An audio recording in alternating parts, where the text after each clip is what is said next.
Hola sim racing fans, welcome along to Spain. We're heading off to the Circuit Barcelona-Catalunya for the season finales of the Fanatec GT World Challenge Europe, both virtual and real races.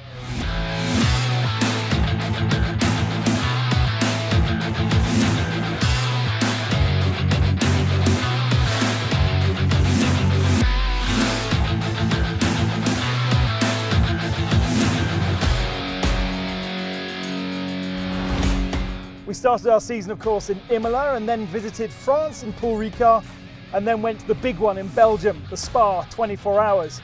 Only a month ago, we were in Hockenheim for the penultimate round, and now we find ourselves here in Spain for the final 15 points offered in the virtual world going towards the real World Championships on Assetto Corsa Competizione. Both the Pro and Silver Team's trophies are still up for grabs, but interestingly, Team WRT could win the Real World Silver Cup Endurance Trophy using points won on the sim on Saturday evening. Now that is cool.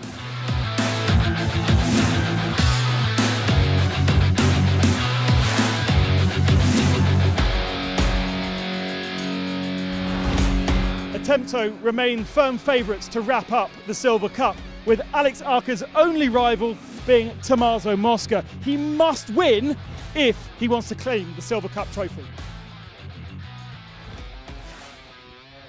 In the Pro category, those same teams, Acodis ASP, Emil Frey Racing, Trezier, Rover and WRT are all in championship contention, but leading is Beach Team AMR's Nicky Team, who is not here and has a 1 point advantage. So it is all to play for. It's time we go to the Fanatec Arena. Now the last round was a little bit unique in that the arena was in Hockenheim, but we raced in Suzuka. Here are the highlights. And a good getaway by Mosca. Is it good enough then? It looks like it is on the inside line. He's got the jump on Juncadella. Rougier goes third and covers off the inside line. A very brave effort also by Luca Giotto on the outside as they get to first corner, but it's going to be the Mercedes 1 and 2. Mosca ahead of Juncadella. Rougier is third. Very, very neat through the first two corners. So look back from compact Mercedes, that is Luca Giotto behind as they come out of 130 yard down to the triangle. And Giotto takes a massive bite of curb on the inside there, trying to close right under the rear wing. But then in a straight line look with all of that power from the Mercedes AMG, it stretches the margin. And that was Nemoto, I think, getting it all wrong. So has that delayed him coming through? Yes, it has. Tommaso Mosca leading the silver category and leading our race. The pro category led by Danny Juncadella ahead of Arthur Rougier. Second in the silvers is Perez Compact, who's certainly one that's improved both in the real and the virtual world this year. Coming from Super Trofeo, having the experience of moving across. Oh, there's not really a gap there, and Brendan being very good not to get into the back of Alex Akker. Remember, Akker has this championship to preserve, a little bit of kissing on the exit, and a nice, fair pass, but a hard one. Great racing though, really, really committed move on the inside of Spoon Curve there by Brendan Leach. The Kiwi goes through. Total study of concentration, and Alex Akker, you're right, needs the point, doesn't need any strife. And this was now Brendan Leach getting away as the cars came down towards the Casio triangle once more up to the end of the lap. So Brendan Leach being given a hard time again, and a tap in the tail maybe by Alex Akker there, so the Audi has gone back ahead of him. And again, those two class battles shake out and championships to be hopefully decided. So 18 minutes to run. Juncadella leads Mosca the gap 2.2 seconds. So Danny Juncadella leads. The gap is now 3.8 seconds. Having spent stint one staring at the back of Mosca, he's checked out completely. Rougier to Giotto, still only 0.3 of a second, and Giotto is getting oh so frustrated, still staring at the back of the Lamborghini, with Calvin van der Linde closing another 10th last time. Giotto is getting ever more frustrated. He comes out of the triangle, he makes the run now up towards the timing line. Checkered flag at the ready, Mercedes AMG, Acodis ASP win with Danny Juncadella behind the wheel. Danny Juncadella wins at Suzuka in round 4 of the championship. Tommaso Mosca will take second and he will win silver. Third, he's going to go the way of Luca Giotto, and then for fourth, van der Linde is ahead of Rougier coming out of the triangle. He's managed to get through with a little bit of elbows out driving, so Calvin van der Linde, a corner from home, has done it. Van der Linde is up into fourth place over the line. There goes Luca Giotto, and they're going to be side by side for fourth on the run to the line. Van der Linde and Rougier go through. to a 10th. It's a virtual dead heat between them, but Van der Linde credited with being 4th as they come through. Absolutely dead set level. Dan Harper 6th, 7th Compact, 8th Nicholas Nielsen, but a great result for Danny Junkadea. Welcome back to the Fanatec Arena, and if you're a regular viewer, you will know that this same arena travels to each one of our Fanatec GT endurance paddocks. Now, we've taken a step back in time to Preparation Day to go behind the scenes and explain exactly how this mammoth operation to provide you with virtual entertainment is put together. When Fanatec became GT World Challenge Europe's title sponsor in 2020, it was clear that the partnership should go beyond traditional racing. For the first time, esports would become a critical component of a real-world international series, as well as one with the potential to have real-world consequences. No one had ever attempted anything like this, but SRO had 2 aces up their sleeves. Assetto Corsa Competizione was already the official game of the GT World Challenge, and its online esports technical partner, AK Informatica. Together, they came up with this, the Fanatec Arena, which hosted its first esports race in Monza of 2021. The structure, as well as 30 Fanatec sim rigs, plus all of the TV and technical kit, cameras, lights, vision mixers, TV monitors, servers and computers that are required to live broadcast and run races, is transported to each event by AK. All in, the structure and equipment weighs about 50 tons. Typically, everything arrives in the paddock on Monday, and 34 staff then spend 3 days building, rigging and testing the arena so that it's ready for Friday's practice and qualifying sessions. Fanatec bring 2 engineers to every single one of these events to make sure that their equipment, which includes everything you see here apart from the AK PC, is functioning to every single driver's liking. But it's not just a technical operation. SRO has its own esports department, which works alongside AK to manage teams, drivers and logistics, just as it does in the real life, for both the Pro Series and the online series.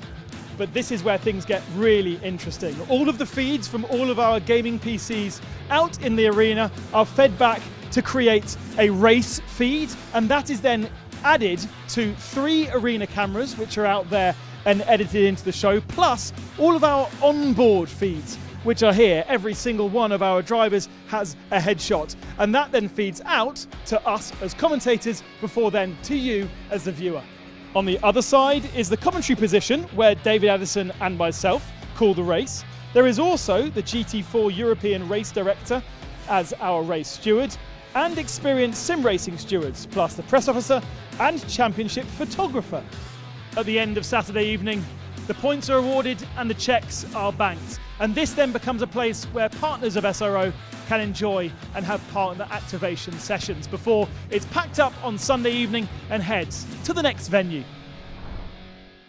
Let's now have a look around this Barcelona circuit with our Silver Cup leader and potentially champion today, Alex Akker. It's great to have Alex with us.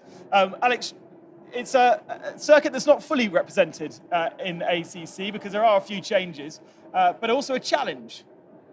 Well, yeah, I think it's called T10.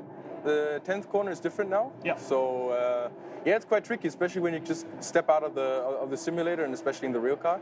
It's like a huge challenge just to get the braking right, just as we miss it here. But other than that, the track is quite fine. It's like I like the track a lot. It's really difficult, especially with the new.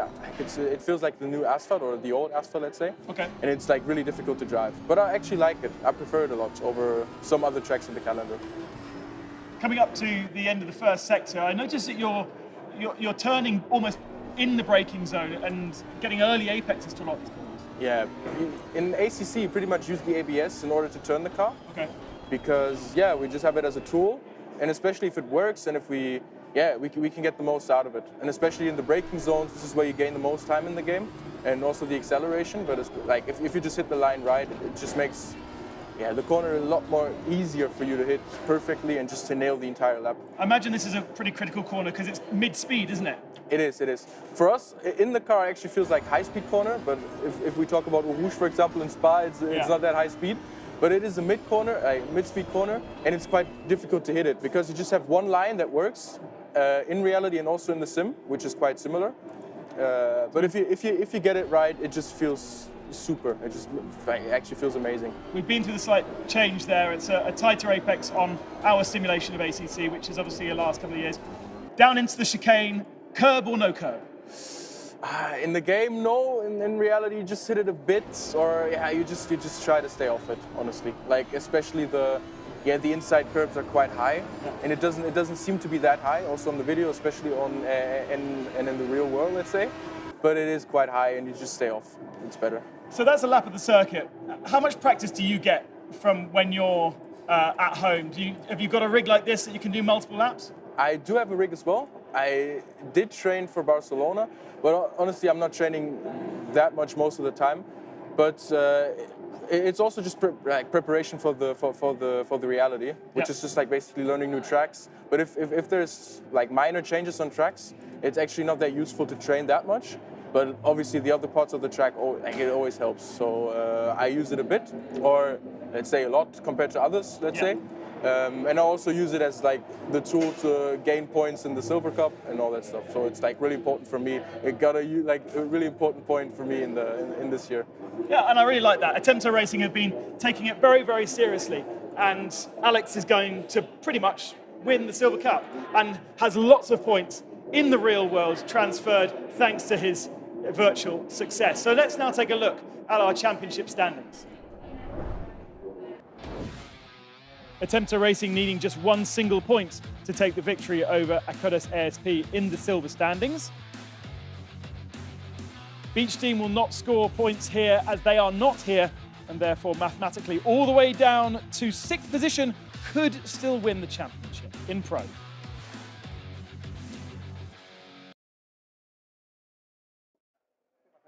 And it's a packed house here in the Fanatec Arena for our final round of Season 2 of the Pro Series, and we have the rigs filled with our drivers getting themselves prepared for a 1-hour encounter with a pit stop around the Barcelona circuit on Assetto Corsa Competizione. But it wouldn't be one of these races without dragging David Addison from the real world and placing him in this virtual arena. It's always exciting, and it's especially exciting on a championship finale night where you've got 6 drivers that could potentially win the Pro Series. Yeah, you don't know which way to look at this, do you? There's the race in isolation, which is going to be good as we look at the grid. But you've got, as you say, the 2 different championships on the line as well. So Nicholas Nielsen will start on the front row with Danny Juncadella ahead of Alex Akker and Arthur Rouget on row 2. Tommaso Mosca, who's been a star in these races, is on the 3rd row with Dries van Thor. Lucas Legeret, endurance winner in the real world at Hockenheim with Luca Giotto for company ahead of Ezequiel Perez-Companc and Dan Harper. Then Lorenzo Petrazzi lines up alongside Alessio Picariello. Yuki Namoto is next with Janis Fitje for company. There's Nikolai Kiergaard, but Dennis Lind is a long way back, although he is ahead of Jean-Baptiste Simonau and Stuart White. Marius Nacken has Kim-Louis Schramm alongside him. There's Tyler Cook in the Leipert Lamborghini alongside Fabian Schiller, quickest today in pre-qualifying in the real world. Lucas Stoltz has Marvin Kirchhofer for company. Sebastian Bode comes next on the grid with Joel Sturm and Nicholas Bart not doing a time. So the grid's nice and jumbled. Championships on the line, a race to enjoy as well. As I say, we don't really know where to look. What we do know is it could well be chaos in the first couple of corners. It does tend to be, and we may lose some of our championship protagonists at the very start. Here's a look live at the Fanatec Arena. Overfilled with people. Cameraman's going to struggle to get in and have a decent view. But it is great to see that not only are you guys every time online logging on and enjoying this, that it's attracting so much attention in the real world here in these real paddocks. The guys in the paddocks, the fans, want to come and play on these rigs. They can't, of course, during this particular day because it's practice day for our real drivers. There's so much engagement from everybody here to enjoy and have a good time. And the drivers, of course, are cognizant of the fact that they have got points on offer here for their teams in the real world. Here's another look at the grid.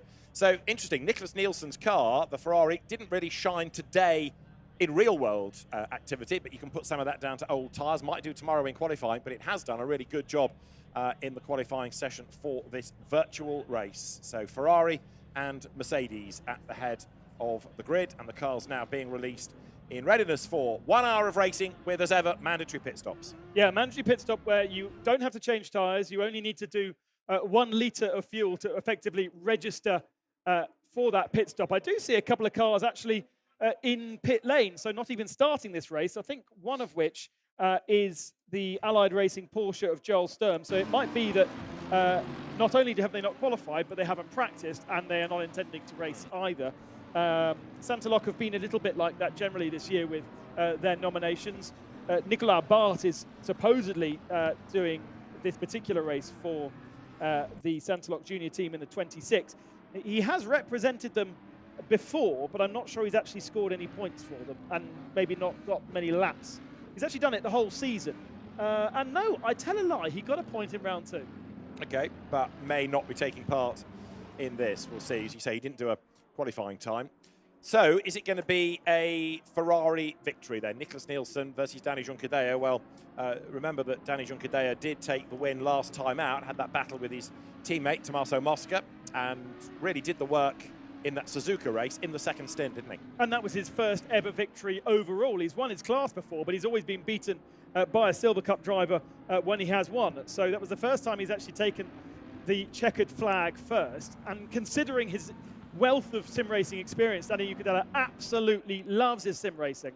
It was amazing, actually, that we've gone through nearly 2 seasons and Danny hadn't picked up a absolute victory. Let's not forget that they are also being heavily supported by Mercedes-AMG Esports team. Jan Seifert at the head of that particular organisation that place Williams Esports and Unicorns of Love, the two pseudo-works online teams, to come on site here and help our Mercedes drivers. So Danny Juncadella has a Discord server that's attached to Unicorns of Love and Williams, and he can chat to them and get support from them on Discord. But he also has real human beings in this arena helping him out as well. Unicorns of Love is just a great name for a team, isn't it? So as the cars now work their way through the left-hander out of turn 10. The old layout, yeah, because of course Barcelona changed for MotoGP and made that a single apex corner rather than a double apex corner. Then to the top of the hill, this is the exit of turn 12. Now the cars get themselves into the side-by-side formation, ready for the rolling start down towards the chicane, which you can overtake at. We've just been witnessing that in GT4 in the real world, but it's a fiddly little chicane, and then a good exit onto the pit straight. So the final round then of the Fanatec Esports GT Pro Series. We've had great support from Fanatec and from Mobileye as well this year, and let's hope that it's a proper good battle to round out the season. We've got one eye on the calculations for points, another on the race in isolation. Out of turn 15 with rubber junk to the side of the road they come. Nicholas Nielsen then on pole position. Danny Juncadella with him at the front of the grid. Light to go green. Race underway. Good start also from Arthur Rougier from the second row. That puts him ahead of Alex Akker, who gets 2 wheels onto the dirt on the way down towards turn 1. Alex Akker tries to squeeze back up the inside. Not a great start by Danny Juncadella then, but now late on the brakes, Rougier tries to dive up on the inside, and so also does Alex Akker. It is going to be Nielsen that leads from Juncadella, and a big wobble from Mosca in the background. Who comes out third? The answer is Rougier. Oh, there's a spinner further back. That's a real shame, because I thought we were going to get through there pretty cleanly. Interesting that Nicholas Nielsen dipped the brakes on the main straight there, so there was a little bit of contact between Arthur Rougier going into the back of the Ferrari. Absolutely no need to be doing that. I wonder whether stewards will be looking at it. But either way, he has survived and leads this race. Danny Juncadella second, and then Arthur Rougier looking down the inside for third position. Was there contact when that happened? I'm not sure there was. Further back, there is a Santalok Audi. Indeed so, and Joel Sturm, Nicholas Bart not getting into the race then as the leaders come now down towards turn 8 for the first time. A little bit of a tap in the tail possibly there of number 30, the Audi that Jean-Baptiste Simonard is driving. We've got a Lamborghini at the back dropping away slightly up the hill. They go then now through turn 9, and again 1 or 2 run out wide, and there's the first major drama. Around goes the Lamborghini. Everybody manages to scatter to avoid that car, but Yuki Inamoto, I think it was, in real strife, and there's more drama into turn 10. Nikolai Schiergaard goes deep into the corner, and now it all kicks off. The Mad Panda Mercedes gets involved in all of that. Others way out wide over the curb as well. Alex Akker's lost a couple of positions. He's still leading the Silver Cup, but he's now down to 8th overall. Plenty of contact into that corner, and it's true that maybe the drivers, having been in the real world all day, come to the virtual and go, oh, I forgot the corner does that. Yeah, because it's a different corner. So that's the one alteration, the one discrepancy, if you like, between virtual and real this weekend. But Nicholas Nielsen leading at the end of that one. And Danny Joncadeya is in second place as they go through. Dries van Thor, though, up into third. So Dries van Thor from 6th on the grid, running in third place. And Alex Akker over the line 8th with work to do. I'm afraid, though, Alex Akker's main competitor for Silver Cup, Tommaso Mosca, has dropped to the tail of the field. So Tommaso needed to win for starters, and Alex Akker to score no points. At the moment, it looks like it's going to be the other way round because Tommaso Mosca is at the bottom of the field. We've got yellow flags out for Kiergaard and Yamamoto as well. Lucas Stoltz has retired, so plenty of guys are bailing out early, as we've come to see, I'm afraid, from some of our teams. There are teams who are benefiting hugely from taking this seriously. There are teams that are not necessarily getting anything from it because they're not. And the other one to watch for real world honours tonight, Jean-Baptiste Simonal for WRT in silver, because depending on what he scores, that could mean that WRT is the team's champion team in the real world before tomorrow's race. And they are right now. Okay. 10th position overall, but second in class. They need to be third in class or above. So Simonal has himself a good position right now. I have to say, I didn't expect to see them in that position so early on, but I think there was a big kerfuffle of Silver Cup cars that has put him and promoted him into that position. Can you imagine if the Silver Cup in the real world is decided tonight virtually? That's a huge step for what this is all about. And a way of integrating those two worlds, absolutely right. Down towards the chicane, Luca Giotto here is under attack from Alfa Rougier, who's, by his standards, had a bit of a frustrating season, really. That car's never quite looked as quick this year as it did last. Over the line, Nicholas Nielsen's Ferrari from pole position, edging away. Danny Joncadeya 7/10 of a second back, and then for third is Dries van Thor, who has done the fastest lap of the race. So Dries van Thor also still going strongly. Ezequiel Perez Companc in the Mad Panda Motorsport Mercedes still running despite being involved in a drama earlier on. He's in 14th place overall, and we've got Alessio Picariello in trouble. He's dropping down the order. Yeah, I think he might have had contact with Dan Harper, and there is him recovering. So turn 1, there's been contact between Porsche and BMW. Dan Harper seems to have got away with it. One of those drivers that could win the championship. At 6th at the moment, though, for Dan Harper, means that he's outside of the points. Does indeed, then, as the cars sweep once more up through turn 4. There is Companc closing on Janus Fitje. Fitje in turn is behind Stuart White, the South African driver, who's shown really good pace in real world competition this year. So Kim Louis Schramm is another one that's dropped back. Let's have a look at a replay of the start in a moment, because that will illustrate who went off the road. You've got Lorenzo Petrazzi there getting all caught up and clattering off a couple of cars, and yes, that's the sort of pinball moment that we've, I'm afraid, got used to seeing. Yeah, at the back of the fields, absolutely. It only takes one car, and there doesn't seem to be the caution that there would be in the real world. A little bit more bouncing of cars, and that would have been the second of the Accordes ASP machines that lost ground there. So Mosca falling down the order, but in fairness to Tommaso Mosca, he is not giving up, he is persevering, and he is up into 16th place overall, and in class that puts him into 7th. So he's chipping away to try to get himself back into the mix. Dan Harper, in the car that rather dominated the first round in the hands of Neil Verhagen, comes up towards the end of the lap. There, the Mercedes, you've got Janus Fitje, number 4, just ahead of Ezequiel Perez Companc, who's on the prowl in the Mad Panda Mercedes. Let's not forget that in the Pro Series, as I mentioned at the start of the programme, the winner, the leader of the championship, is Beach Team Aston Martin. Not here, weren't here last round. They have a 1-point advantage still in this championship. I'm sure that Nicky Team is watching this evening and enjoying this. He won't, it's very unlikely to walk away with the championship. But he is the leader of the championship right now. Interestingly, though, for the first time, I think, in a long time, we have pro cars in the top 5. All pros. Yeah, because quite often it's been the Silvers that have been to the fore, as there the Mercedes fight continues, still chasing Stuart White, whose car's in a different livery in the virtual race compared to the Emil Frey colours in the real world, but the South African driver hangs on to position as he turns through. Dries van Thor, I think I mentioned, has already done the fastest lap, and he runs in 3rd place. Right, the cars turn through. Yuki Nomoto was a driver in strife earlier on. Let's have a look at what befell him. He'd already spun by that stage, coming out of turn 9, and was able to rejoin, but whether he was pushed or whether he fell, we know not. Drive through for Lucas Legere, and a 15-second penalty being applied to Lorenzo Petrazzi. Yes, that is for an unsafe rejoin when going off the circuit. So I think Petrazzi on lap 1 ended up off the circuit, came back on, and then collected a few cars. And that is where nowadays we have a bollard, and if you go off the circuit, you've got to go round the bollard and keep yourself completely away from the traffic coming through that corner. But in these days, you could just bounce across the curb and back onto the track. And what about the drive-through for Lucas Legere, then? What do we put that down to? Is that the game applying that for track limits? I don't know. The race stewards have got to tell us about that. And, there's no news on our internal system to suggest that there's been anything from them. So in theory, therefore, it's coming from inside the game. Again, yeah. But a drive-through quite early on suggests track limits. So that is Lucas Legere, who will have to serve a drive-through. He's in 9th place overall.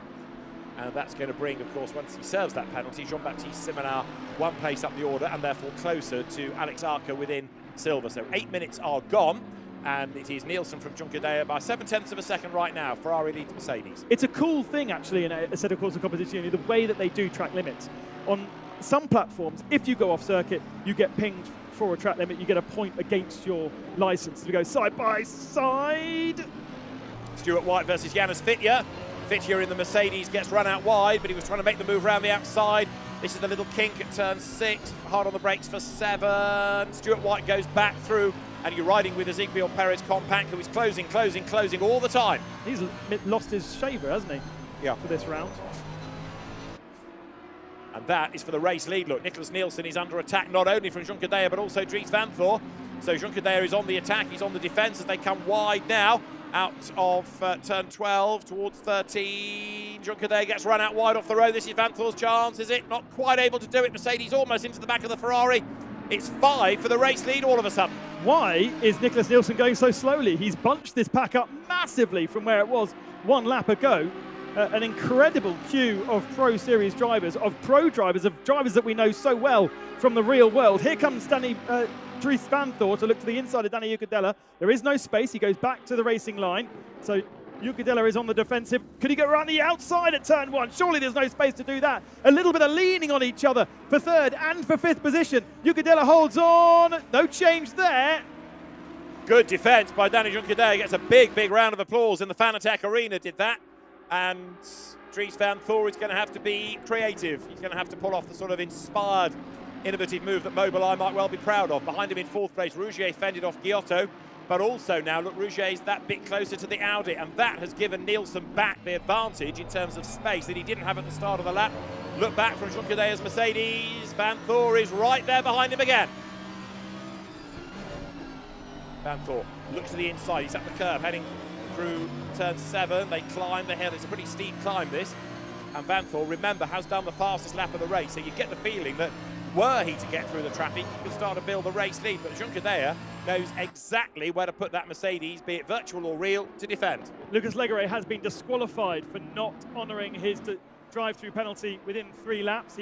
The game has applied that penalty for track limits, and I was just talking about it, that they, in this system, the computer decides if you have gained an advantage by running off circuit. So if you do go off track, a little bit wide like this, and you haven't gained an advantage, then you won't get any kind of penalty. If you straight line a chicane and gain 5 seconds, the game will then give you a penalty according to the amount of time that you gain. So obviously Lucas Legere, somewhere around the circuit, has gained a considerable amount of time for that drive-through penalty to come in straight away, because you also tend to get warnings before you get a drive-through penalty. Dan Harper is on a big defence here from Alex Akker, our Silver Cup leader. Indeed, this is Pro versus Silver, and Alex Akker to the outside line, breaks late, going into turn 1. The road will come to him at turn 2, but he couldn't stay alongside. So Dan Harper in the BMW, the junior team entry, hangs on to that 6th place. Alex Akker needing to sort of pick his battle here. He leads the class, doesn't want to put himself in strife, but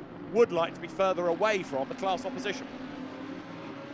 So in that last lap, Rouget just losing a little bit of ground, maybe focusing too much on the defensive rather than the attack of Luca Giotto behind Rouget. Not part of the championship fight, neither is Nicholas Nielsen, but Juncadella, Vanthor and Giotto, the other point scorers at this present time, all in championship contention. 7 points for Dries Vanthor for Team WRT. Attempter Racing not featuring, so they were one who are out. Luca Giotto also has 7 points. Rover Racing have 8 points, 1 point more, but Dan Harper outside of the points right now. Juncadella would be the man that effectively would jump ahead of Beach Dean Aston Martin to take the championship if it stays as it is. You're right about Dan Harper being out of the points, but he lapped very nearly a second faster than Giotto last time around, so he's got to make up 6 seconds. But because Giotto now is stuck behind Rouget, and Rouget is dropping back from Vanthor because he's defending, Dan Harper, if he really sticks at this 47.5 minutes or so, might get up with them by the very end, and he might be able to get into the point. So again, perseverance over a 1 hour stint, whether that's what you do in the real world or a 1 hour race like it is now, which of course is longer for a driver than they would get in a 1 hour sprint race within the real world championship, because that's done for 2 drivers. So Dan Harper getting the mileage in and hunting down Giotto. Over the line they have now come. That last lap was a 45.2. Again, he's only 4/10 quicker, but quicker nonetheless. Now, I wonder whether that was Nicholas Nielsen's strategy. That lap where he made a mistake and he bunched these 5 guys up. He defended so hard so that Juncadella was not just focusing on attacking the Ferrari, but actually ended up having to think about what Dries Vanthor was doing behind him in defence, and therefore taking a little bit of the pressure off that Ferrari, because the way that Nielsen drove, it was like it was his last lap of defending. Well, it worked for him, whether it was deliberate or not, because he has been able to gap Juncadella. And interestingly, Vanthor, having had a go and it didn't work, has now fallen away just a little, maybe just taking a breather for a lap or so, but certainly that car now is a little bit further back by about 4/10 of a second or so. Next little battle pack to look for is Stuart White, who's fallen behind Yanis Fitia, but keeping at bay Ezequiel Perez Compact. All over the tail of the Lamborghini. Perez Compact has been a real star in the first season, but it does feel as though the pack has caught up with his experience. No wins for Mad Panda Motorsport this season. He is the only man to have driven that car. Half a move going into the braking zone there at turn 10, but doesn't make it happen. Has not taken a victory this year. Took a few victories last year, but 2 second places to Alex Akker, who claims to have not doing much in terms of having much experience on this platform. And now there's a dive. Oh, clumsy. Was a bit. That was Compact. And then more contact. Stuart White put off his line in the first part of the chicane, therefore clatters into the Mercedes. So you call that 1-all, wouldn't you, really? Compact instigated the first contact and then was nailed by Stuart White in the second part of that. So honours even as they come across the line, and the order actually didn't change. And the way that the game's set up means you can kind of get away with contact like that. You don't have too much of a penalty. Really? Both of them off, both into the tyres, and Ezequiel Perez Compact is decidedly unhappy about that. That's him done for the night. Out of the ring he will get. Puts his shoes back on, walks away, and he's gone. He's done. Very unhappy. That is what we call rage quitting. Not very easy to do it in the real world, but in the virtual world, you get rage and you quit. So the patron of that Mad Panda Motorsport team goes no further. What about Stuart White? Is he out of the race as well? He is. Yeah, he's also withdrawn. So we're down to 16 of them. But not quite sure where that incident really came from, because it was maybe a bit optimistic to make that move at the end of the straight. Now this is Dan Harper under renewed attack. So rather than him catching, now he's got to think about defending. Alex Akker, the silver leader, is right back with him. And that's 2 more silver cars out of contention for points scores. So we've got Alex Akker in the lead of silver, Simonauer second, Fitia in third, Petresi with a 15-second penalty that he can serve during the pit stop, so doesn't have to do a stop. And then Mosca and Yamamoto are your point scorers right now. Nakin and Tyler Cook, the only other 2 in Silver Cup. So, right, we're going back quite a way to see exactly why it happened. There is the change ahead of him. That was Stuart White getting ahead of Yanis Fitia. And then the Mad Panda Mercedes through turn 9. Must get a very good run out of turn 9 to get down the inside into 10. So that was Fitcher making his move against Stuart White, and Stuart goes up the inside, but because they're both delayed, that brings the Mad Panda Mercedes into the mix. He gets into the back of Fitcher, knocks him sideways. The Porsche gets involved as well, but actually at that point, Compact backed out of it all to let the incident unfold. I reckon a little bit of red mist going over some of those drivers. And of course, when you have red mist, oh, Alex Akker making a big mistake there on the ABS. When you get the red mist, in the real world, you're fearful for your life when you do silly moves. In the virtual world, you kind of can just be a bit silly. And if he's still running, I don't think he is, Nikolai Sheargard would have been given a drive-through for a collision with Yuki Nomoto, and also a stop-go of 30 seconds for a collision with the Mad Panda Mercedes, but he's not going anymore. Yuki Nomoto, to be fair to him, doesn't matter how many incidents he has, he always plugs away. Yep. But Nikolai Sheargard withdrew on the first lap, so that's him done. So 16 cars are circulating from 25 that started. Seems to be the same sort of situation this year. Half the field knowing that they're going to get points and taking it very seriously. And then we do lose the other half to silly incidents like that. Here's a man that keeps plugging away. Started the season, started the Pro Series in dominant fashion and was our champion last year. But as you say, it hasn't really gone his way this year, but he keeps plugging at it, finds himself in a good position. 4th right now. And we've got 4 different manufacturers right up there. We've not seen the best of Nicholas Nielsen this season in the Ferrari either, but finally it looks as though he could get himself a nice result. By qualifying at the front of the field, he's given him a little bit of space and control to lap as he needs to, and he seems to have the pace over Juncadella in this particular one. Indeed so, and right now you can see the way that Dries van Thor is being caught again by Arthur Rougier, Luca Giotto 5th, and Nicholas Nielsen was trying to stretch that lead, 1.4 seconds, and last time did a personal best lap, but on this lap, looks like Juncadella is hustling along behind him. So very evenly matched at the moment, the Ferrari and the Mercedes AMG. There is the Ferrari then down towards turn 10, the Iron Lynx car.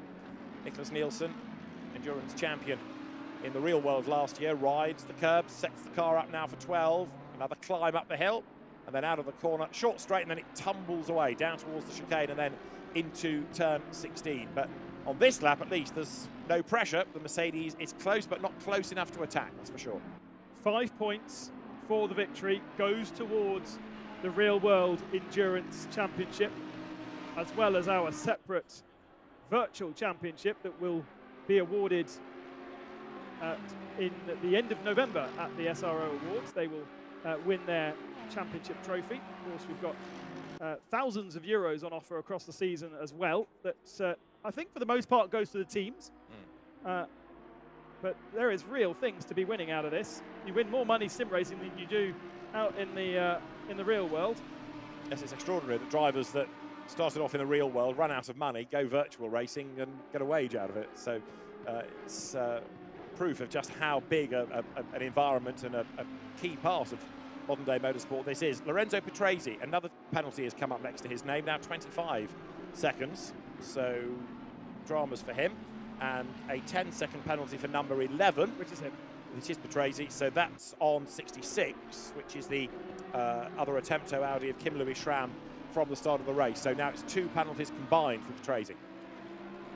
But at least he's plugging on, and he's in 4th position in the Silver Cup, so he's got a couple of points to his name right now. Post that penalty, I think he'll be tumbling to the tail of the field. Him and Tyler Cook can have a fight at the back of the field. Now, of course, in the real world, you could say, well, there might be a late race safety car that would negate the penalties, but we don't have that within virtual racing. There's no need because the incidents can sort themselves out by just quitting out of the game. There's no safety issue. No, indeed.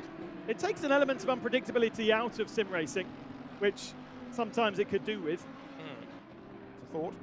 The idea also that the teams know in advance the track conditions, the weather conditions. They know exactly what temperature the tarmac will be. Gives them the opportunity to refine setups to a greater degree than you would have in the real world, where you will wake up in the morning and it's raining when it wasn't supposed to be, and Yes. or do you try and go running around the circuit when a thundercloud comes over and you get away with it? It missed. I was fine. The lead gap, 1.3 seconds right now. There you can see evidence of empty rigs. Another one that we lost looking down towards the front. Marvin Kirchhofer, I think, has bailed. He's a regular bailer early on. Nikolai Schiergaard also has gone. Stuart White, no more. But Arthur Rougier is upholding Emil Frey Racing's honour, and he runs currently in 4th place. And Luca Giotto, again, a front runner as he was at Suzuka last time out, there or thereabouts. Whereas Dan Harper has fallen away. He was closing, remember, a little while ago, but now he's fallen back as he has to defend from Alex Akker. Yeah, and he's shaken the attention of Alex Akker for the moment, hasn't he? A 2-second gap between the two of them. Behind them is a man that I want to talk about a little bit, because I'm really great and glad to see that he's still running for JP Motorsport. Dennis Lind, who is a massive sim racer himself, who certainly used to be in competition and won many, many endurance championships across multiple different platforms. Managing the Red Bull Esports program now, doesn't race for them himself, and has not appeared very often or appeared on the finishing sheets, I should say, very often, of our Assetto Corsa Competizione competition. Not necessarily his preferred platform, and all these real sim drivers have preferred platforms, the ones they like better than others. But it's great to see that we are nearly halfway through this race, and Dennis is still going. And whilst he's out of the points, he's not far away from them for JP Motorsport. And he's also a good character, isn't he? The reigning British GT champion, former, as it then was, Blancpain GT Series Asia champion. Luca Giotto you're riding with as he goes over the timing line, and he is a second back from Rougier. But he closes then a little under braking, but Rougier is much, much closer to Vanthor now. It's game on for 3rd and 4th places. We've got 36 3/4 minutes of the race to go. We've also got the mandatory pit stops, of course, to factor into this. And with the gaps as small as they are right now, how you approach those pit stops will be absolutely key. Making sure you hit your marks, making sure you do everything you need to do to maximise. Because if you do not pit the car in exactly the right box in the pits, and you require the pit staff, let's say, to move your position, then you get penalised at 2, 3, 4 seconds over the driver who has absolutely got it bang on. So that will be very, very key. Watching the characteristics here of Dries Vanthor and his Audi, the car moving around a lot. He's wide on many, many corners. He's not comfortable at this point of the race in that Audi. And the more you slide, the worse the car gets, because you overheat the tyres, you lose the grip, you start sliding more, and it really does compound itself. So Dries needs to rein it in just a little bit, even though he's got this pressure from Arthur Rougier. Just bring the temperatures back down. He can see them, absolutely, by the 0.0 of a degree, as Arthur Rougier goes a little bit wide and slides. On his screen, he'll know exactly what's going on, how he's heating up different elements of the tyre, what those tyres are, and whether they are decreasing in temperature or increasing in temperature to get them back into the window that they need. And it looks like he's done so, because he's now stretched away from Rougier just a little bit.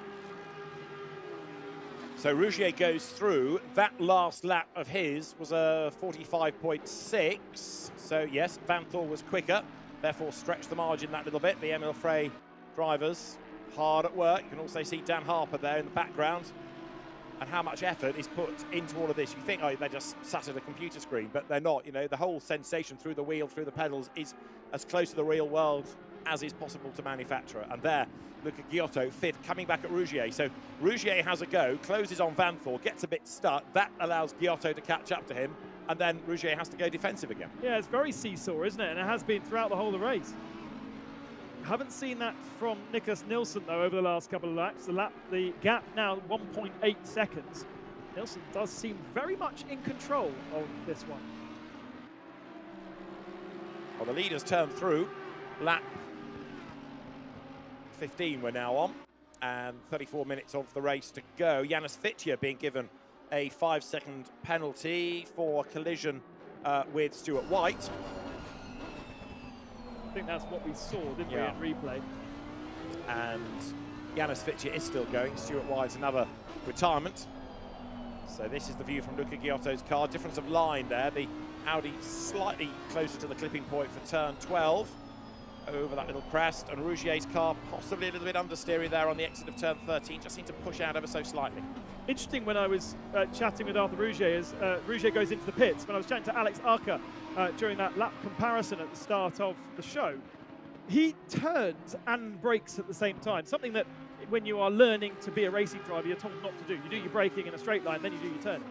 But as you progress more in the world of motorsport, you do start to combine those things. But the braking is done with the turning so that the ABS takes control of the turning of the car. And so very different lines from what you conventionally would assume from when we were riding on board with Alex Akker. But that aggressiveness does seem to work for him. Up in 7th position, best of the Silvers, and safely best of the Silvers as well. So interesting that Rougier has come in relatively early. He's the first driver to serve that mandatory pit stop. He's now done so, left the pits once again. It's a long drive down that pit lane. It's a long pit straight here at the Circuit de Catalunya.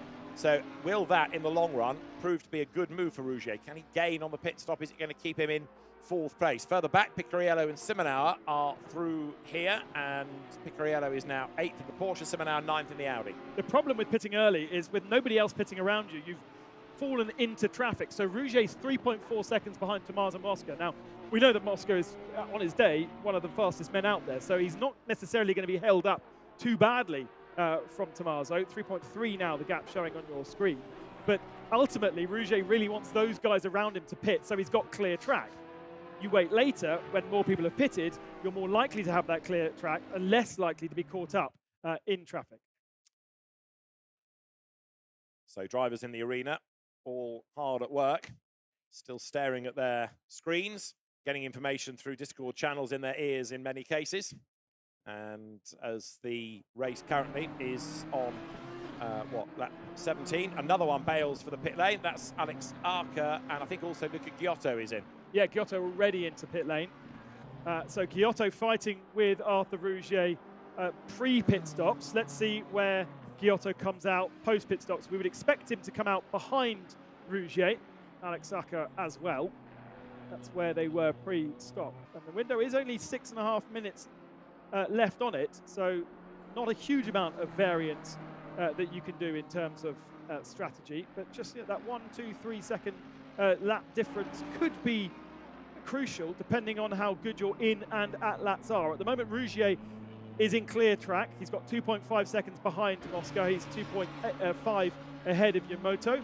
Here comes Alex Akker out of pit lane, and we would expect that Alex would be, again, in nice clear track. Giotto is behind Rougier and only just ahead of Yamamoto, so he could have found himself in traffic, Luca Giotto, but he's just, by the skin of his teeth, got himself clear track. And so, for the moment, as it was. There is Alex Akker on the left of your screen, and his virtual car on the right.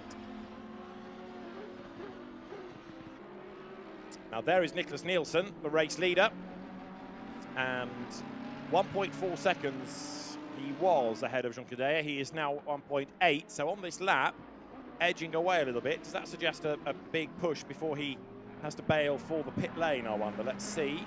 What about Dries Van Thor, though? For me, he's the man to come into the pits this time. Yes, there we go, because he was right on the tail of Danny Yucadella. So that was a big push for this lap to now get himself in and out the pits. Him compared to Arthur Rougier will be interesting, because they were really together on track pre-pit stops as Dan Harper in the BMW comes in as well. Harper certainly not as strong as his teammate Niels Verhagen, who dominated in the biggest fashion possible the first round of our championship in Imola. Way, way better than anybody else. I can't remember the exact gap, but it was absolutely huge. And since then, that BMW has only picked up a couple of more points, because it won round 1, and then round 3 got 2 points, and round 4 got, last time out, got a single point. All of a sudden, Nielsen has sort of found another gear, and that gap is widening, and now Van Thor gets a stop-go of 30 seconds. Now, is that suggesting track limits as well? I think that might be speeding in the pit lane, to be honest. He was so on it going into the pits that might be that. So that means another pit stop. That means a stopping in the pits for 30 seconds, and that absolutely destroys his race. you have to say that the in-game penalties are pretty brutal in comparison to our race stewards, who are kind, gentle, and hospitable. Lovable. Lovable. So a 30-second stop gate is for speeding in the pit lane. So there's going to have to be a lot of speeding on the track now for Vanthor in order to try to buy back some positions. But I fear that he might serve that and not rejoin. Yeah. Because he's going to be so far out of the points, isn't he? There are only 8 pro cars left, so there's still the possibility if we have some more retirees. Here comes Ukadela and the leader of the race, Nielsen, and look at how close the two of them are now. Huge amounts of time gained by Ukadela, absolutely attacking that pit in, and Nicholas Nielsen maybe being a bit cautious. So it was 1.8 seconds, it's now 0.2. That's how much it's come down on the in-lap. And so you've now got Dennis Lind, who's yet to stop, in the lead of the race. That's Dries Vanthor, who, if he's got the message, is still going. So he's not given up on this yet, and the penalty to come. Check out the tongue. Nielsen gets away ahead of Junqueira still, so order is maintained. And here come the rest. Here comes Vanthor ahead of Rougier. They've got Giotto ahead of the two of them. That's Petrazzi. That's Petrazzi, okay. So steaming down into turn 1. Nielsen holds on to the lead, and Danny Ukadela only just holds on to second, even though we know that Dries Vanthor has a penalty. And Vanthor yet to serve it, so as I say, if the message has got through, he hasn't bailed out of the game. But right now, Nicholas Nielsen it is that holds track position. And interestingly, because they've got now Petrazzi in the mix, running out of sequence, what that has done is give a real buffer of a back marker between the two of them, and Vanthor is on the attack against Junqueira. In a way, it's a phony fight because of the penalty, but Vanthor is on the attack and has got speed here, very definitely. But just imagine if there's contact between the two of them, and just imagine if there's something naughty that happens. Ukadela's on for the championship here. He doesn't need to fight any harder. And Dries Vanthor is effectively a minute and a half down the road, but he's not. He's under the rear wing and putting huge pressure on Danny Ukadela here. Surely Williams Esports and Unicorns of Love will be on the Discord to Danny Ukadela, say just let him pass, don't let him touch us. So Junqueira hangs on to the place then, and all the attention right now is on defending. This brings Arthur Rougier back into the mix as well. So Dennis Lind might be benefiting a little bit here, certainly not over Nielsen, but over Junqueira, so that when he's made his pit stop, he might be closer in the mix, because Junqueira's lap times are going to be slower here by defending, and Vanthor's are going to be slower by being stuck in the traffic, and Rougier, because he can't get past all of them. So again, these three holding themselves up a little bit by battling like this. Petrazzi comes into the pits. That stop-and-go penalty will need to be served by Dries Vanthor in the next lap. He's already done 2 laps. If he doesn't serve it, he will be disqualified by the game, and so there'll be no chance of getting any points. I don't think there is, to be honest, anyway, such as the competitive nature of the sharp end of this field. But great to at least have a little fight here. And I thought he was moving over to let Arthur Rougier through there, Dries Vanthor, but just an unusual line into turn 3. And also, Dennis Lind has made his pit stop, so Dennis Lind falls back into 8th place now.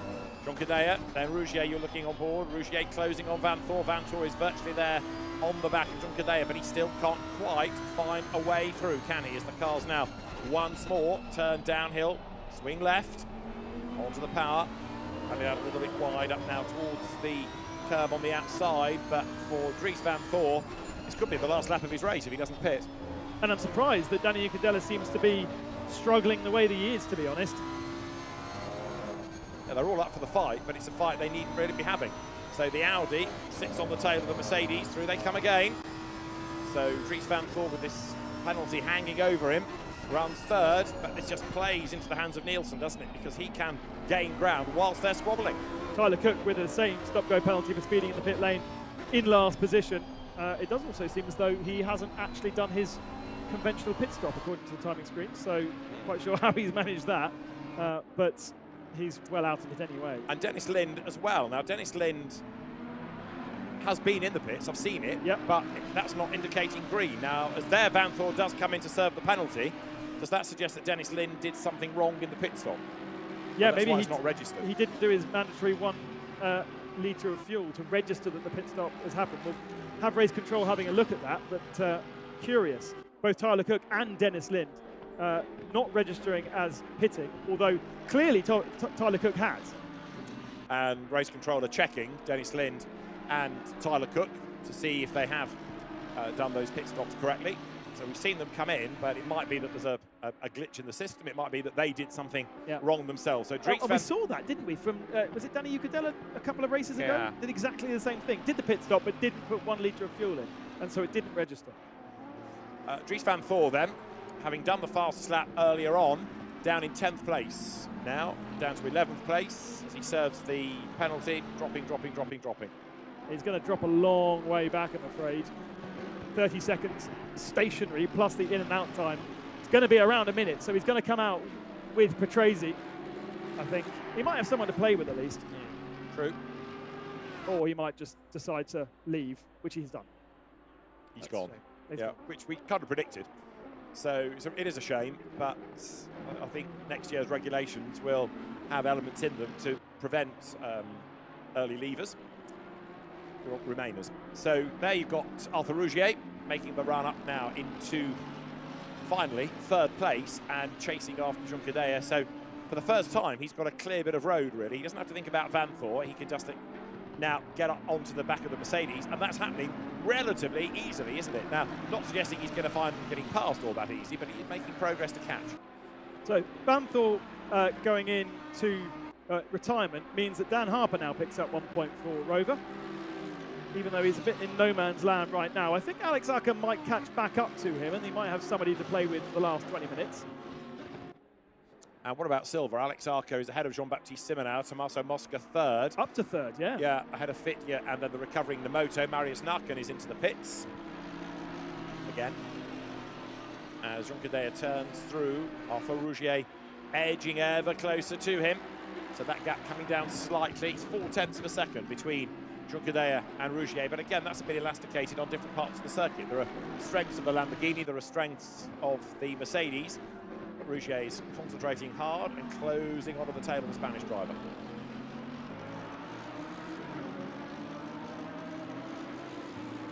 It doesn't look fantastic for Junqueira. Let's not forget also that he'll be carrying weight from that success last time out, and maybe that's just really punishing the Mercedes in the way that we know that Nicholas Nielsen won't have anything. He scored nothing in the last round.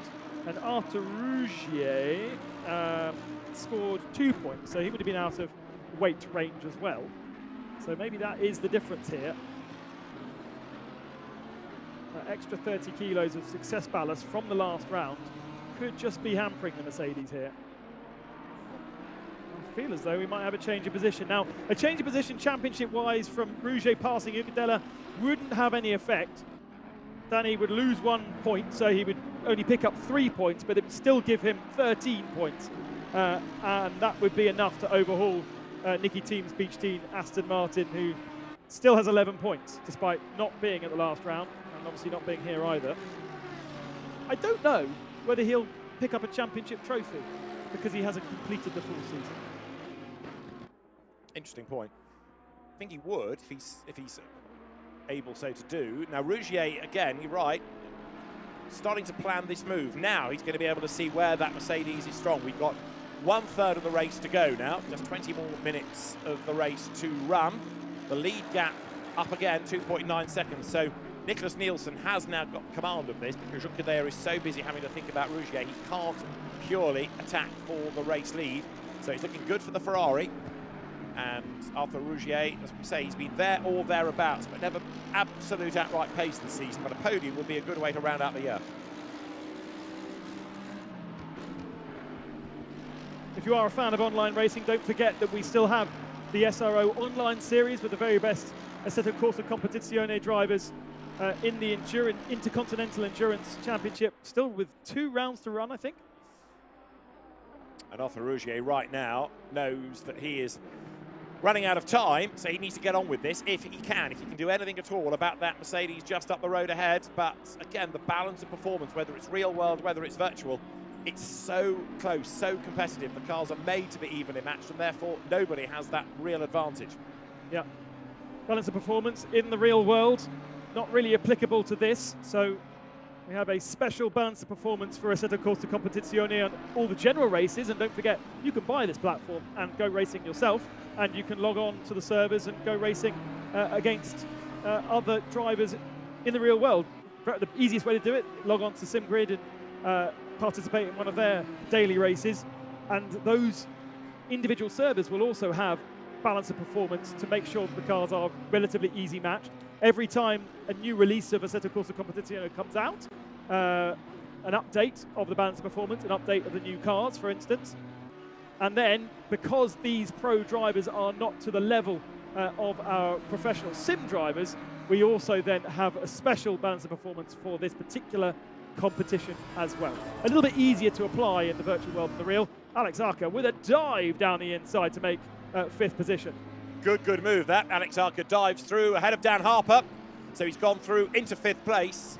And now that he's done so, gets a big round of applause from those in the arena and starts to edge away from the BMW. So Dan Harper has fended him off for 2/3 of the race, but finally Alex Akker goes through, and he actually made that look relatively straightforward, didn't he? Yeah, I think Dan knew not to fight it. There was no need to. Wasn't going to lose any points. He's still on course for 5th position. Dennis Lind 6th and 7th in pro for Piccarello. Those are our 7 pros still remaining, and then we've got do we have 8 silvers? Yes, we do have 8 silvers still. Alex Akker, though, in a class of his own, and with a 5-point lead in the championship coming in here, he will absolutely concrete his championship this year. So Akker then on target for a class win because there's nobody near him in the category now. The stops of Dennis Lind and Tyler Cook are valid. So although the game might hoik them out, they'll be put back into the results at the end. So race control are going to look after that and make sure that they're not penalised erroneously. Interesting. So Dennis Lind Even computers get it wrong sometimes. Yeah, so you always need a human touch. Yeah. Dennis Lind is running in 7th, Tyler Cook 14th, and Dennis Lind is about 16 seconds now behind Dan Harper, and he's lapping a little bit quicker, but not enough to catch him before the end. We've not actually seen Dennis Lind in the race, have we? No, we haven't had a haven't. shot of him. Yeah. But he's there, and he's led, and he's still going strongly. Let's say hi. Now, Junqueira has got away from Rougier, hasn't he? That gap has really crept up quite markedly again, from being almost nose to tail. It's about just under a second now. 16 more minutes to run as down the hill once again drops the Mercedes. There's so much respect between these guys. These guys at the sharp end of this grid that there won't be any half moves. There won't be any silliness. We have seen it sometimes from the drivers that dip in and out who still have pace. You know, the likes of Kelvin van der Linde, for instance. Get well, Kelvin, if you are watching. Not here this weekend. So there is the Mercedes then hanging on to that 2nd place. Arthur Rougier behind. And Kelvin van der Linde, what I was going to say is, has great pace. I wasn't saying that he comes in and causes havoc. No, far from he it. has fantastic pace. Here is a replay of the start of the race. It is, which is Nicholas Nielsen being able to get the drop on everybody. Lucas Stoltz Mercedes in the pits didn't start, and a number of non-starters there, 4 in total, but you can see Alex Akker with 2 wheels on the dirt on the way down towards the first corner. Yeah, Akker was desperately trying to get down the inside of Rougier. Then he was later on the brakes. He was able to do that. Thankfully, Jurgedella swept around the outside of Rougier to give Rougier some space to leave for Akker on the inside. But then Akker gets a little bit squeezed at turn 3, and that allows Giotto around the outside of him. So plenty of sorting out done there, and it hasn't really changed much since, to be honest. No, and again, this elasticated situation for 2nd place. Sometimes it's advantage Lamborghini, other laps advantage Mercedes. But the one constant has been Nicholas Nielsen, who's not put a wheel wrong up front. He's just looked absolutely mighty, hasn't he? Metronomic from the Ferrari driver. With a 2.9 second advantage now, it's stretching and stretching. Even though Danny Jurgedella doesn't have to worry about defending now and doesn't have to worry about what Rougier is doing behind him, he's still unable, pace-wise, to match the Ferrari. Although last lap it was 45.7 to Nielsen, 45.6 to Jurgedella, and a 45.8 to Rougier. That's how close they are. 10ths of a second per lap between the top 4, because Giotto did a 45.7 as well. That's right. So as the Ferrari now turns down into turn 10. Again, on that shot, the gap to the eye looks less, but it's 2.3 seconds at the last timing point, then up to 2.5. So in real terms, Nicholas Nielsen is controlling this. looking after tyres, looking after brakes, looking after the rest of the machinery. Danny Juncadella, gloves on. Absolute study and concentration. This is the one thing we don't get in the real world. We go on board, we see a driver with a crash helmet on, but here you can see the facial expressions, you can see the effort being put in, you can see the furrowed brow on occasion. And Danny Juncadella, I would contend, is now getting the measure of Arthur Rougier. That Mercedes looks a far more secure car in second place than it did a couple of laps ago. And David, they were not racing gloves. They were sim racing gloves. They are not fireproof. Right. Obviously. No, because you don't hopefully and need one. They're very thin on the back side, almost like mountain bike gloves. Okay. So they breathe because you end up getting quite sweaty palms, which then on certain fabrics of steering wheel don't work very well. So that's the main function of the gloves, to allow your hands to breathe while still grip to whichever fabric of wheel you so desire. And interesting as well, we've seen people as they've bailed out of the rigs, for example, some wearing racing boots to do this, others doing it in the stocking feet. So different drivers have a different outlook on what to wear for sim racing. This at the back is Tyler Cook, incidentally. And I think if you asked a racing driver if they could race in no shoes in the real world, they possibly would want to, because racing boots are made so thin to be able to give maximum feel. Of course, they have to wear racing boots because they have to be fireproof, and you needs a little bit of protection on your sole from that heavy force that you put through a brake. But in the virtual world, there isn't that stamping of the brake as hard. I mean, these Fanatec pedals are pretty good at replicating the real world, but they're still not putting 150 kilos of force through the pedal sets. You can change the weight of the pedal sets to how you want them to feel, so they can be quite soft, they can be very hard, and they are adjustable with the pedal extension system. I can't remember the exact name. Bits of rubber that you put in the back of the pedal. Oh, blimey. I was just looking at Alex Akker before he did his curb hoppery, because he's lapping a little bit quicker than Luca Giotto. Now, he's got to make up 1.6 seconds before the end here, but he took 7/10 out last time, and look, to the eye, those Audis are definitely getting closer. 1.6 seconds the margin, and again, on that last lap, Akker is much the quicker of the two, so 11.5 minutes are on the clock, but that gap between them is coming down, isn't it? And even though Alex Akker doesn't have anyone to play with in the Silver Cup, he'll still be happy to try and take some positions from Giotto, and probably is not close enough to Rougier. Giotto falling away from Rougier. Rougier 1.2 back from Juncadella still. Dennis Lynn 17 back in 7th position. And don't worry about the one beside his name, because that will be cleared by the stewards at the end of the race. They have verified that the stops are good. There is that triangulation that I was talking about from Alex Akker again. Turns in very early to the corner and then brakes whilst turning, which helps the car rotate. And it's working, because the gap was 1.6, it's down to 1.2 seconds, so he is edging ever closer towards Giotto. They're in comparable cars, of course, both in Audi, R8 LMS, but they're in different classes, so you've got Pro being chased by the Silver leader, and let's face it, Alex Akker has absolutely dominated Silver within this race.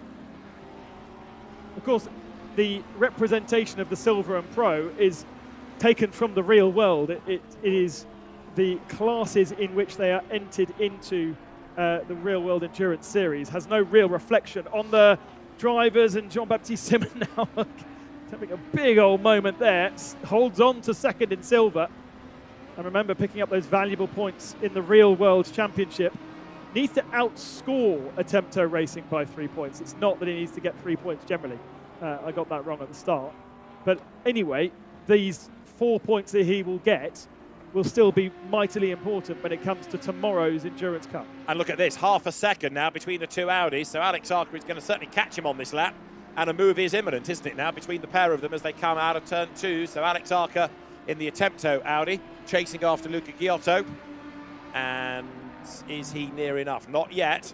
Bear in mind that if things stay as they are, then for a Codice ASP, Danny Juncadella and Raffaele Marciello will, between them, give a Codice ASP the Pro title, because they'll have outscored Beach Dean AMR, and we know that Alex Akker's Attempto Audi is on target to win as long as he doesn't drop off the road, the Silver category, but he wants 4th place in the race, and look how much closer he's got to Giotto now. Together they run down towards turn 7, and we're into the last 10 minutes of the race now. Through the left, through the right, up the curb again goes Akker. So he's done the hard yards, he's done the catching, but now he's got to find that last couple of cars' lengths and somehow prise open the door.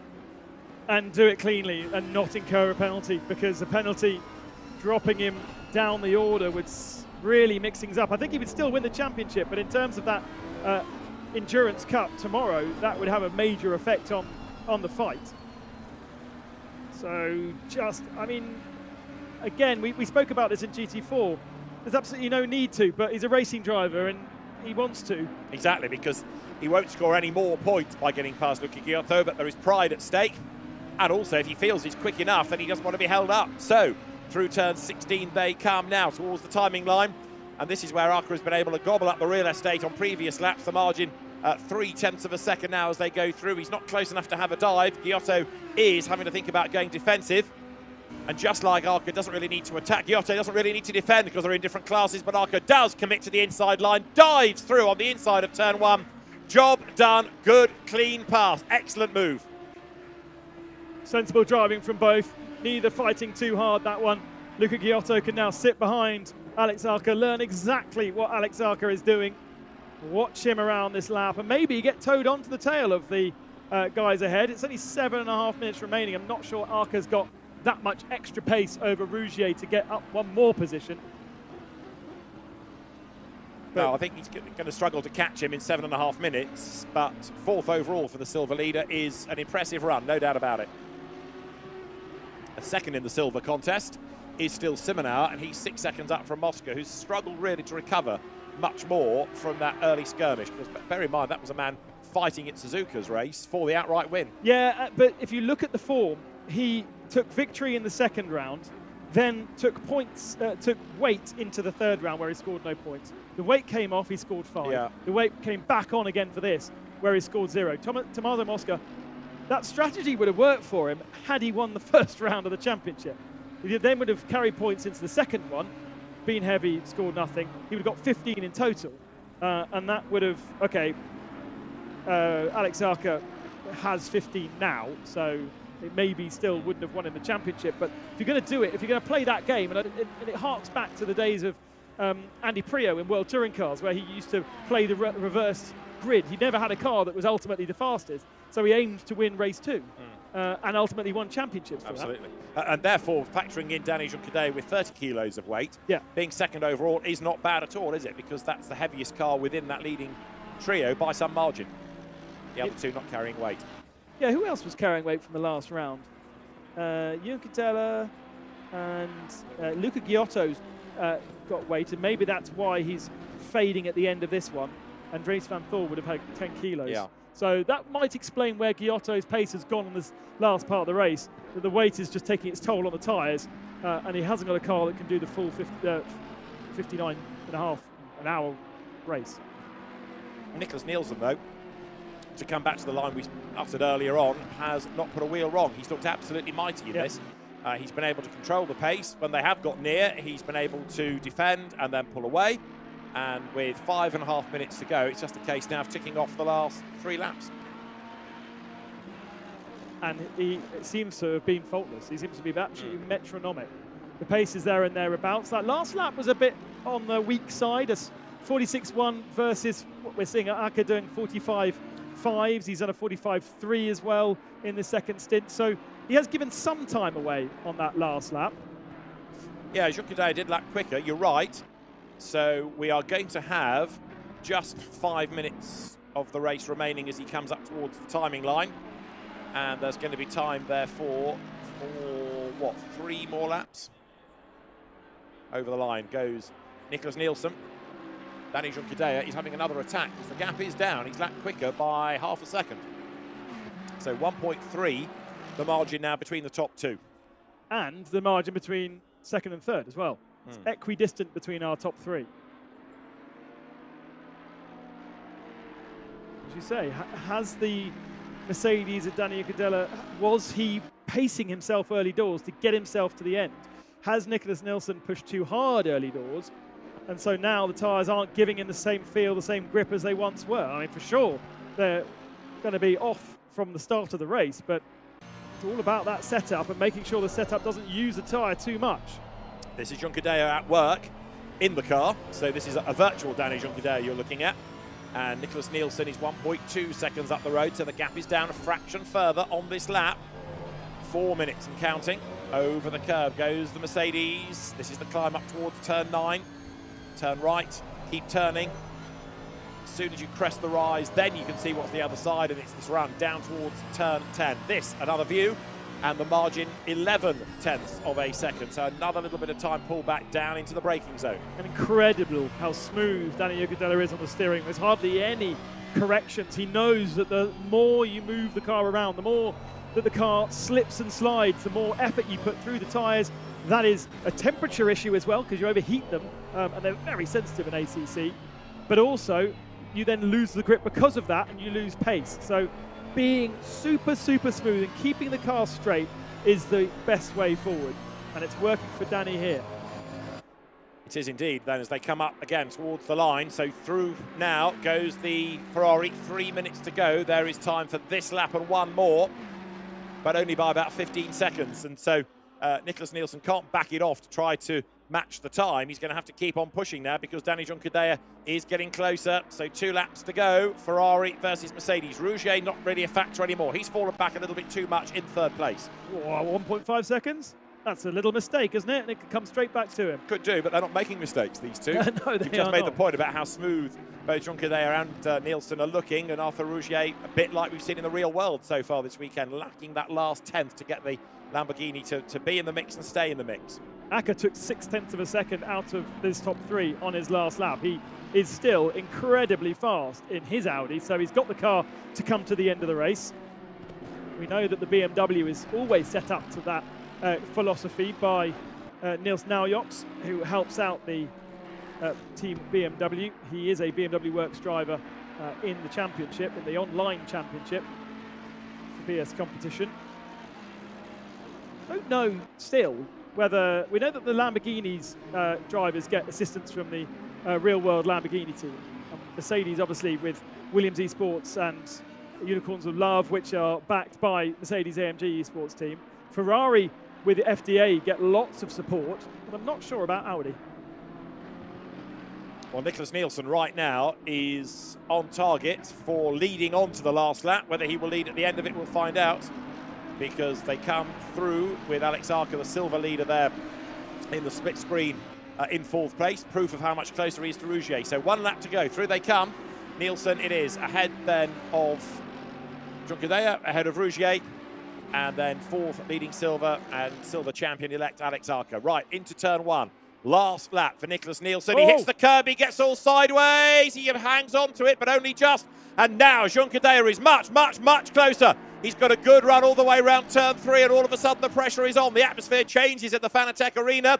Danny Junqueira is right there. He's up the curb because he's got the momentum out of turn 3, then nose to tail. And Nicholas Nielsen, we have said, has been faultless. He's been smooth and error-free for every lap except the last one, where it might have all unraveled. Unbelievable little mistake, unbelievable extra pressure on the shoulders of Nicholas Nielsen. There's hardly a car's length between the two of them with half a lap remaining. This is the last lap.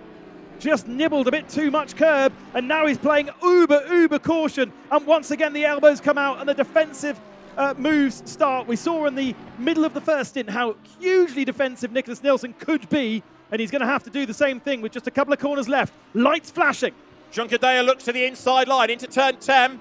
Remember, it is a 16-corner circuit. He's wrong again there. The car slides. It's slow. Junqueira thinks about making a move, but there's no gap coming out of turn 10. The Mercedes has got the grip that the Ferrari does not. And look, the Ferrari is almost on ice now as it slithers up towards turn 13. Danny Junqueira can't find a way through there, but he's oh so close down to the chicane. Gap to the inside, maybe. It's all about drive out of the corner. Nielsen might just have done enough. 1 corner to go. The run up towards the line. The final round of the Fanatec Esports GT Pro Series is going to be won by Nicholas Nielsen, but only just. Danny Junqueira right with him at the line. The margin under a 1/10 of a second. Fantastic stuff. Nicholas Nielsen is as relieved as he is happy. Arthur Rouget comes home for 3rd place, but what a last lap. And Danny Junqueira, oh so close to a race win, but it just was not quite to be. So Nicholas Nielsen takes the race win from Danny Juncadella, third across the line off Rougier, fourth to win silver, Alex Akker, fifth, Luca Giotto and Dan Harper, sixth, Dennis Lind coming home seventh, Alessio Picariello in eighth, ninth, Jean-Baptiste Simonard, second in silver, and 10th, Tommaso Mosca, third in silver. And so what a drive by Nicholas Nielsen. Whew, it could have all unravelled though, couldn't it, on that last lap? Not just once, but almost corner by corner. He was having to fight, but he survived it, and he takes the race win. And he's the centre of attention. He's the race winner, but a massive sigh of relief, I'm sure, as Nicholas Nielsen will, in a moment, be able to tell that story of the last lap. But it did look as though the car was really struggling for grip. Wrong at the first corner, hitting the curb, bouncing out wide. And what a way to end the season. Brilliant last lap of the race. So we have then our race winner. It is Nicholas Nielsen. Ben Constanduras has left the booth. He's going to go and talk to Nicholas about what was a well-deserved win, but a very, very hard last lap. And as the arena starts to clear, it is Nicholas Nielsen, the winner. And Ben, let's hear from him. Thank you very much, David. Thank you for joining us throughout the whole of this season. It's always great to have your voice as part of the virtual as well as the real world. Nicholas Nielsen, jump out of the rig for us, because I'm sure you need to stretch your legs and arms after. What was huge pressure on that last lap? What happened? Yeah, I made life a bit difficult for myself by cutting the curb too much on the inside. I was really struggling with tires by the last 15 minutes, and I saw Danny was coming quick. So I was just trying to maximize everything, but didn't really manage to do that on the last lap. But yeah, I managed to keep him behind. You've been there and thereabouts through both seasons of our Pro Series, but ultimately this is the best performance that we've seen from you. Why? Yeah, I don't know. I think it was the same last year, to be honest. We seem to be really quick around Barcelona. We lack a bit of speed on the other tracks. I cannot tell you why, but yeah, I'm happy it worked this time. Congratulations, and thank you very much. What an amazing fight it was. Now, we've got to go over to the other side to chat to our Silver Cup champion as well as winner, which is Alex Akker. Now, I spoke to Alex before the start, so I know exactly where he is in the rig. And let's just do that. Here we are. Champion. That's a great feeling. It's quite good, huh? Feels quite good, to be honest.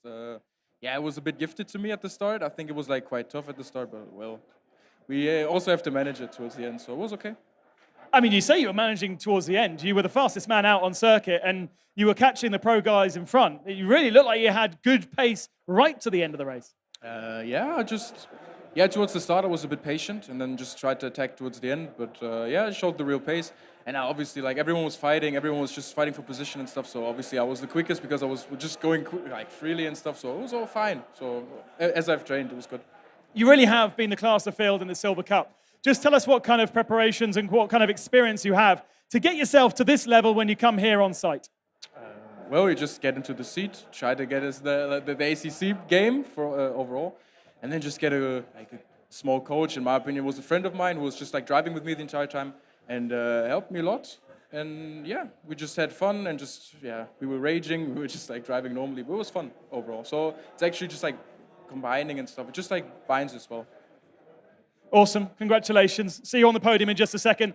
And because it is the final round of the championship, we would like to invite the two men that have supported this and made this really happen. So the first man that I'd like to welcome onto the stage is the president of the SRO, Stefan Rattel. I have a microphone for Stefan. Stefan, please come and join me on the stage, because we want to say a huge thank you for being part of making this happen and seeing it grow this year. Yeah, it's been a nice season, and I have to say that you have such a finish on the last race of the season is great. And I really want once again to thank Thomas and everyone at Fanatec for having made us do that. And the merge of reality and sim racing and digital racing is just fantastic. It continues to be entertaining and entertainment just like in the real world, right? Yeah, it's been great. And also this year we brought the real pro sim drivers at Spa. That really something was also new for us, and And we hope to do more of that. I mean, the integration, now all the teams are used to it, many drivers working hard on it, progressing, and it's really a success. We're very happy. Thank you very much for joining us. If you could like to Thank give you. your microphone to the man that puts his name to this championship. Thomas, lovely to see you, boss of Fanatec. It must feel so good to know that this dream has become really a reality and is, for most of the grid, being taken incredibly seriously now. Well, when I started the company 25 years ago, it was not even a dream. I mean, I had no idea what's going to happen. And I mean, seeing the real drivers fighting like that and having such an intense experience, and it's goosebumps. It's really cool. And if you were a car manufacturer, you'd be mightily impressed because reliability over the 2 seasons, I think, has been faultless. Yeah. Also, I really have to thank the team of AK and everybody else involved. I think and also you. I think what we've seen, the whole broadcast, the level of professional broadcasting here is outstanding. I think this is really we set a landmark in the sim racing world, and yeah, I'm super happy. I think this is yeah, very cool racing. Thank you very much, and it's a great pleasure to be fronting this as your idea, SRO's idea. So thank you very much. We're going to get the prizes and the trophies for our 2 podiums. So, ladies and gentlemen, and drivers especially, listen up. We're going to start with a silver cup. So, in 5th position this evening for Vinso Suspiria Racing was Yuki Namato. Here he is. 5th position, right beside me, Yuki. In 3rd position for Hout Racing Team, Yanis Fitja. 4th position over there. The man who could have won the championship with the slimmest of possibilities. In 3rd position this evening for Akker ASP, Tommaso Mosca.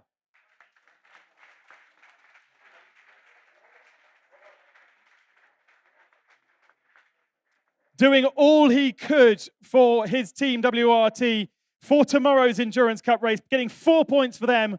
Jean-Baptiste Simonauer in 2nd.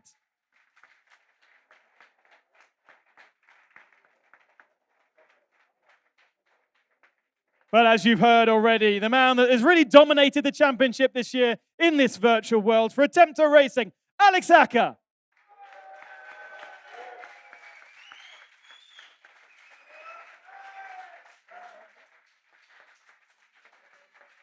Alex coming into the race with 5 points. And please welcome Stefan Rattel, who is going to present the checks, €500 for 5th position. 4th position, oh, don't give him that one. No, that's the wrong one. He's he might run off. There we go. You want both of them, do you? 1st and 4th. There you go. The checks for our top 5. The trophies for our top 3. And that is the end of the Silver Cup season. We could almost do with a national anthem, couldn't we? A few photos from our drivers, from our media. Everyone happy? Thank you very much, gentlemen. And congratulations once again. That's the podium for Silver Cup. We move on to the Pro Class. A quick reset of the podium. Get those amazing Fanatec pedals. What are we going to do next year? Because the first year was steering wheels. The second year is pedals. Gear sticks? I don't know. That's a bit of an odd one to do as gear stick, I think. They are awesome. Very, very cool. They don't actually work as pedals, but they still look good. Right, we're ready. In 5th position for Rover Racing BMW, Dan Harper. In 3rd position for Trezor by Car Collection, Luca Giotto. Professional racing drivers taking the sim racing world professionally by sure. Last year's champion for Emile Frey Racing, Arthur Rougier.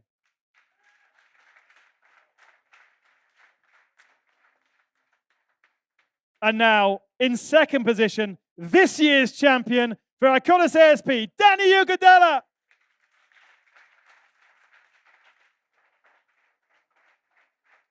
Danny, only taking one full victory, and that was last time out. Second on the podium today, beaten today by Iron Lynx Ferrari's Nicholas Nielsen, but only just. It was close. And Thomas Jakemeyer is going to present the checks. 5th position is that one, yeah. I mean, if they were a little bit smaller, then they would be manageable. Take that to your bank. 4th position gets it €1,500. €2,500 for 3rd position. It's €4,000 for 2nd. And the winner, €6,000 to Nicholas Nielsen.